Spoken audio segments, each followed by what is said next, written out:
ఇవాళ సాయంత్రం గులాబీ బాస్తో స్టేషన్ ఘన్పూర్ మాజీ ఎమ్మెల్యే తాటికొండ రాజయ్య భేటీ కానున్నారు. గత అసెంబ్లీ ఎన్నికల్లో టికెట్ ఇవ్వకపోవడంతో బీఆర్ఎస్ పార్టీకి రాజీనామా చేసిన రాజయ్య కాంగ్రెస్ పార్టీలో చేరేందుకు ప్రయత్నించారు. కడియం కావ్య ఎన్నికల్లో పోటీకి నిరాకరించి కాంగ్రెస్ పార్టీలో చేరేందుకు సిద్ధమైన నేపథ్యంలో వరంగల్ పార్లమెంటుకు రాజయ్యను బరిలో దింపేందుకు బీఆర్ఎస్ పార్టీ చర్చలు మొదలుపెట్టింది.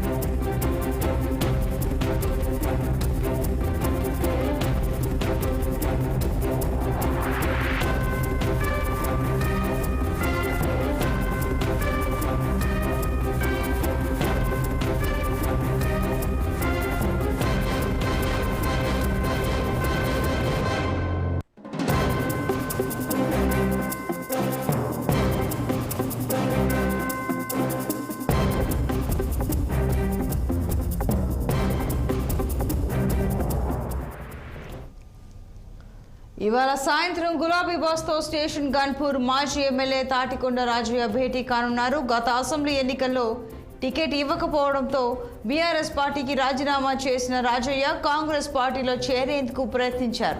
కడియం కావ్య ఎన్నికల్లో పోటీకి నిరాకరించి కాంగ్రెస్ పార్టీలో చేరేందుకు సిద్ధమైన నేపథ్యంలో వరంగల్ పార్లమెంటుకు రాజయ్యను బరిలో దింపేందుకు బీఆర్ఎస్ పార్టీ చర్చలు మొదలుపెట్టింది. ఇక ఇదే అంశంపై మరింత సమాచారం మా పొలిటికల్ బ్యూరో చీఫ్ రామ్ అందిస్తారు. రామ్ చెప్పండి, ఇప్పుడు వరంగల్లో ఇప్పుడు కావ్య ప్లేస్ ఖాళీ అవడంతో అంటే ఆవిడ నిరాకరించడం వల్ల అది ఖాళీ అయిందని భావించవచ్చు. మరి ఇప్పుడు ఆ ప్లేస్లో రాజయ్యను పెట్టాలని చూస్తుందంట బీఆర్ఎస్ పార్టీ. అసలు వివరాలు ఏంటి?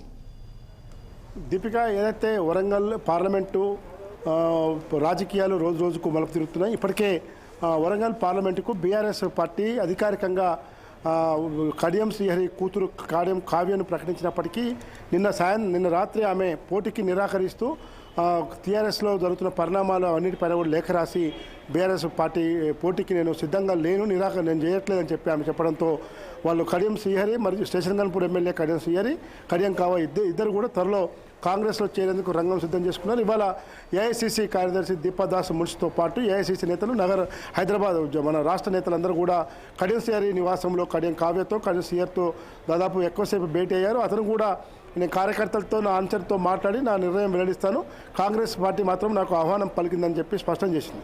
అయితే ఈ నేపథ్యంలో వరంగల్ పార్లమెంటుకు ఎస్సీ రిజర్వేషన్ స్థానం కాబట్టి ఖచ్చితంగా ఆ సామాజిక వర్గం నుంచే టికెట్ ఇవ్వాలి కాబట్టి ప్రస్తుతం నర్సంపేట మాజీ ఎమ్మెల్యే పెద్ది సుదర్శన్ రెడ్డి భార్య పెద్ది స్వప్న కూడా రంగంలోకి దించేందుకు ఒకవైపు బీఆర్ఎస్ పార్టీ ఆలోచిస్తున్న తరుణంలోనే స్టేషన్ ఘన్పూర్ మాజీ ఎమ్మెల్యే అదే జిల్లా నుంచి ఎమ్మెల్యేగా ఎన్నికై డిప్యూటీ సీఎంగా పనిచేసిన తాటికొండ రాజయ్య మరీ తెరపైకి వచ్చారు.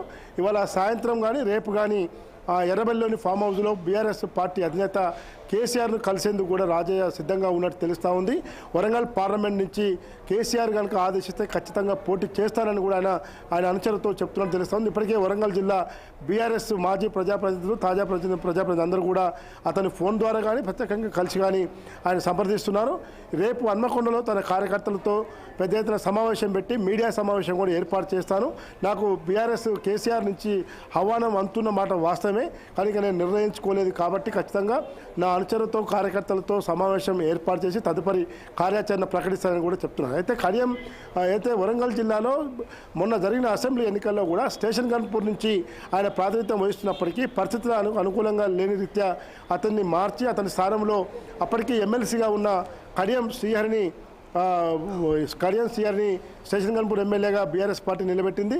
అటు జనగామ నుంచి నిలబడిన పల్ల రాజేశ్వరరెడ్డికి మరియు స్టేషన్ ఘన్పూర్లో కడియం శ్రీహరి ఇద్దరికి కూడా రాజయ్య ఎన్నికల్లో పనిచేశాడు. ఆ తర్వాత పరిణామాల నేపథ్యంలో ఫిబ్రవరి 3వ తేదీన బీఆర్ఎస్ పార్టీకి రాజీనామా చేశాడు, కాంగ్రెస్ పార్టీ చేస్తానని కూడా స్పష్టం చేశాడు. అయితే కాంగ్రెస్ పార్టీ వాళ్ళు అక్కడ జిల్లా నాయకత్వం అంతా కూడా రాజయ్య రాకను వ్యతిరేకిస్తూ నిర్ణయం తీసుకున్నారు. ఆ నేపథ్యంలోనే అటు ఏఐసిసి నుంచి కానీ ఇటు రాష్ట్ర కాంగ్రెస్ పార్టీ నుంచి కానీ ఆయన యొక్క రాక నిలిచిపోయింది, ఆయన పార్టీలో చేరడం అనేది నిలిచిపోయింది.